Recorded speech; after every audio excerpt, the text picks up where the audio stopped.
Halo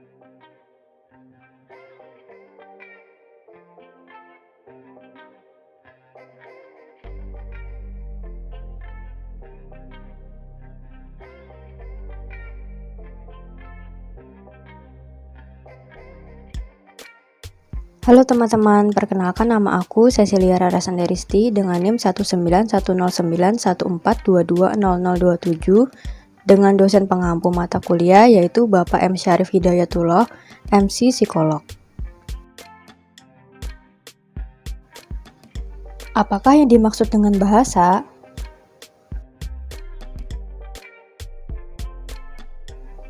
Bahasa menurut Surya Sumantri merupakan media bagi manusia untuk berpikir secara abstrak di mana objek faktual akan ditransformasikan menjadi simbol-simbol bahasa yang abstrak.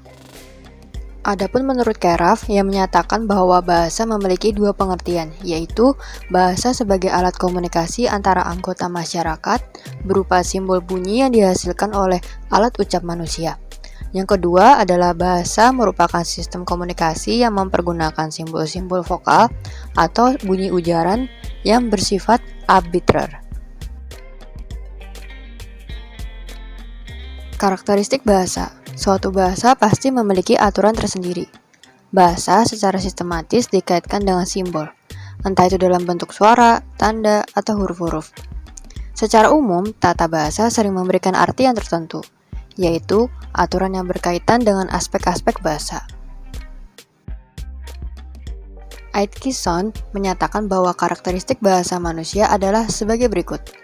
Yang pertama, menggunakan saluran vokal auditoris. Yang kedua, arbitrer. Yang ketiga, kebermaknaan. Yang keempat, transmisi budaya. Yang kelima, penggunaan spontan.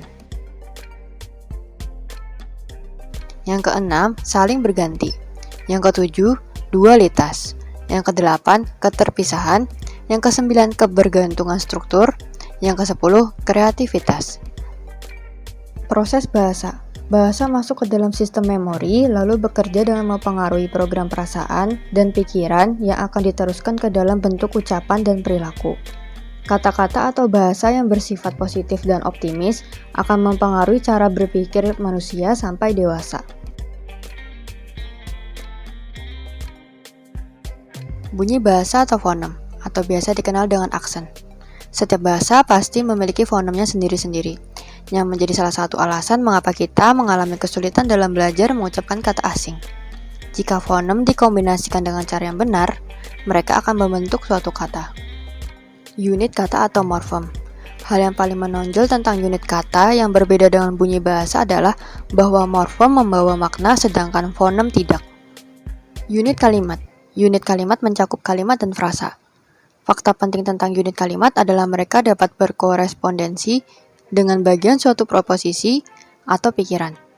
Dalam memahami sebuah kalimat, biasanya kita melakukan analisis sintaksis secara sadar maupun tidak sadar.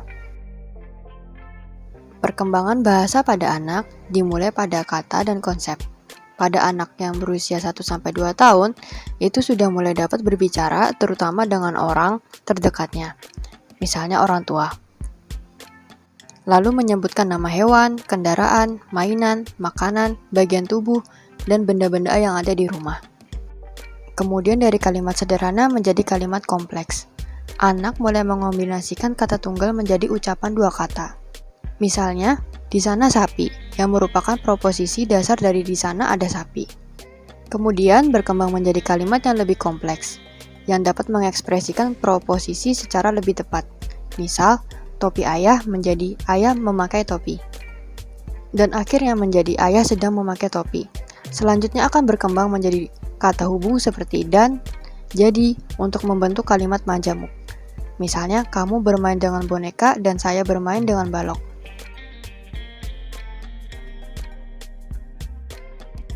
Produksi bahasa melibatkan 3 komponen. Yang pertama adalah lexicalization, yaitu memilih kata-kata yang tepat dalam hal makna dan fonologi. Yang kedua adalah sintaksis perencanaan atau analisis sintaksis, yaitu menempatkan kata pada urutan yang tepat. Yang ketiga adalah fonologi spesifikasi, yaitu menetapkan suara ucapan dan urutannya. Keterkaitan bahasa. Keterkaitan antara bahasa dan pikiran dimungkinkan karena berpikir merupakan upaya untuk mengasosiasikan kata atau konsep untuk mendapatkan satu kesimpulan melalui media bahasa. Menurut Worf, keterkaitan antara bahasa dan pikiran terletak pada asumsi bahwa bahasa mempengaruhi cara pandang manusia terhadap dunia, serta mempengaruhi pikiran individu pemakai bahasa tersebut. Beberapa uraian para ahli mengenai keterkaitan antara bahasa dan pikiran antara lain. Yang pertama, bahasa mempengaruhi pikiran. Pemahaman terhadap kata mempengaruhi pandangannya terhadap realitas. Pikiran dapat manusia kondisikan oleh kata yang digunakan oleh manusia tersebut. Tokoh yang mendukung hubungan ini adalah Benjamin Worf dan gurunya Edward Sapir. Yang kedua, pikiran mempengaruhi bahasa. Pendukung dari pendapat ini merupakan tokoh psikologi kognitif. Yang ketiga, bahasa dan pikiran saling mempengaruhi. Hubungan timbal balik antara kata-kata dan pikiran dikemukakan oleh Benjamin Vygotsky, seorang ahli semantik berkebangsaan Rusia yang teorinya dikenal sebagai pembaharuan teori Piaget, mengatakan bahwa bahasa dan pikiran saling mempengaruhi. Penggabungan Vygotsky terhadap kedua pendapat di atas banyak diterima oleh kalangan ahli psikologi kognitif. Pengaruh bahasa. Pengaruh bahasa terhadap pikiran dapat terjadi melalui aspek formal bahasa. Contoh salah satunya yaitu kata salju. Sebagian besar manusia memiliki kata yang sama untuk menggambarkan salju. Salju yang turun dari langit, salju yang sudah mengeras, atau salju yang sudah meleleh. Semua objek adalah salju, tetap dinamakan salju. Berbeda dengan kebanyakan masyarakat orang Eskimo yang memberi label berbeda pada objek salju tersebut.